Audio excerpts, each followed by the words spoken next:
Now, as far as finding out where your students are developmentally, there are several ways to do this. Obviously, you can look at your students' writing. Student writing, especially unedited rough drafts, are a goldmine of information about a student's developmental understanding of how words are spelled. By analysing what they write compared to the intended meaning, you can tell a lot about the thinking behind their spelling. You can also get important information from a student's reading, as their reading and spelling are related, as in if a student can spell the word, they can read it too.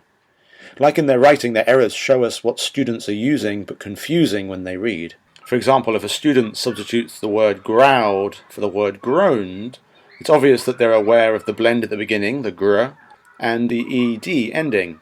Where they went wrong in their reading is that they saw the OA and pronounced it ow, as in growled, rather than the O, as in groaned. Also, their failure to see the letter N when reading shows that they weren't checking all of the letters before making a guess at what the word was saying. So here it would be good to have some work with OA and OW words to support the students' growth, as well as reminding them of the importance to check every letter in the word before making the assumption of what the word says. An important thing to remember, though, considering the context of the book, is the student may not have misread the word. They may have made an estimation, a guess at what the word is from using the context of the pictures and of the text. For a student to have looked at the word and seen the GR at the beginning, to guess that the word is growled doesn't actually interfere with their meaning of the text. But obviously in the future we would want them to be able to tell the difference between groaned and growled, because they can have obviously two quite different meanings. But to help get a real good snapshot of where children are, there's this diagnostic assessment provided in Words Their Way. These lists of 25 words are carefully chosen to have a range of spelling features that help to identify which stage they're working at. The aim is to find their zone of proximal development. We want to find the Goldilocks zone at which instruction is most helpful. This is when students are using but confusing spelling knowledge, rather than the zone below where students spell correctly, and the zone above where spelling concepts are too difficult. The inventory is pretty straightforward and user-friendly. You run the assessment much as you would a traditional spelling test. Read word, use it in context, repeat word, give time for kids to write it down, then wash, rinse, repeat. The difference is that the children have not had time to learn the words beforehand. It's a pre-assessment of what they can already spell. If you write something wrong by mistake, just put a line through it and write it correctly beside. You don't have to bother with an eraser. In fact, it's quite good for us to see what you wrote the first time. Does that make sense? Okay, just listen. Okay, here we go. First word. The first word is fan. I could use a fan on a hot day. Fan. Sled. The dog sled was pulled by huskies. Stick. Number 9 is stick. I threw a stick for the dog. Stick. Throw the stick for the dog. Blade. The blade of the knife was very sharp. Blade. Think about the sounds. How are those sounds made? Blade. Number 14. Fright. I got a terrible fright. Fright. Okay. Chewed. The dog chewed on the bone until it was gone. Until it was all gone. Chewed. The dog chewed on the bone.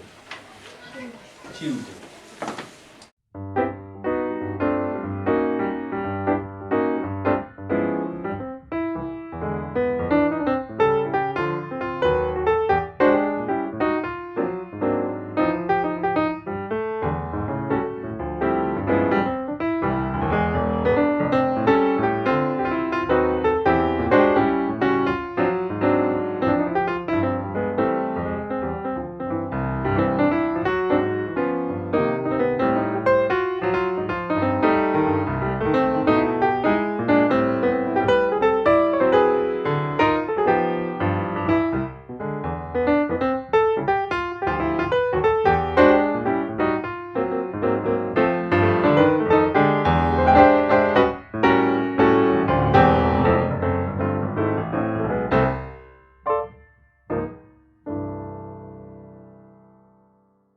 And then you analyse each student's spelling using the feature guide. This is a handy-dandy way for you to really get at the stage that they're working at as quickly and efficiently as possible. Here you're looking at not only which words they spell correctly, but also which parts of the word they got right, using what they already know about spelling. So you highlight all the parts they got correct, and then leave blank any parts they misspelled. For example, this student spells the word lump and when correctly, so we highlight all of these parts, as well as all the parts of every other word they got right. But here they spelled shopping incorrectly. So we leave the word unhighlighted, but we can highlight the O and the sh, but we leave the ending PPING blank. This child obviously recognised the blend at the start, the vowel sound in the middle, and even the ing at the end, but they weren't aware of the double consonant PP in the middle. Here we can see they're very close to spelling the word, and we can support their growth by instruction on double consonant words with ing endings. So we keep on going, filling it in bit by bit. And when we are finished, we can analyse what has and has not been highlighted. What we are looking for is the column where there are more than 2 bits left unhighlighted. Here we can see that this student is working at the early derivational relations stage, because down here in the words fortunate and the word opposition, they were not aware of the harder suffixes, the ate suffix and the tion suffix. So that tells us that this is where the student is using but confusing their knowledge of spelling. So this would be where we would start to work with them. Often you may notice gaps in your student's understanding. For example, here, this student could do with some more work on inflected endings because they weren't quite sure of the double PING ending or the IES. So they obviously are not aware that when you change the word shop to shopping or carry to carries, that it doesn't just mean adding ING or ES onto the end. What the inventory does well is highlight what students can do and where they need support. Another thing you can do with the spelling inventory is to use them several times throughout the year and to map the results onto the same sheet. For example, here you can see that this student took it in August of 2013, and the yellow highlighters match what they knew, the words they got right, and the features that they got right here. Whereas then the orange highlighters is when they did it again in February, and you can see there are a few places where they got new words correct and new spelling features that they had obviously learnt. So we can see that in August they were working at a within word pattern middle stage. But by February we can see that she's moved on to syllables and affixes. So this becomes a really useful tool for showing the progress a student is making. We can actually see the growth across time, and it's also really good to show parents that even though a student might not be spelling a word correctly, they have the building blocks and they're only 1 or 2 steps away from being able to.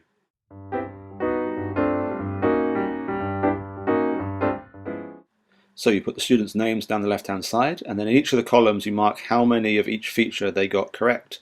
And then you highlight any area where they got 2 or more features wrong. And now you can see the furthest left highlighted column is the stage that they're working at. And you can see other students that are working in the same area. Now grouping them for word sorts and group instructions is quite easy.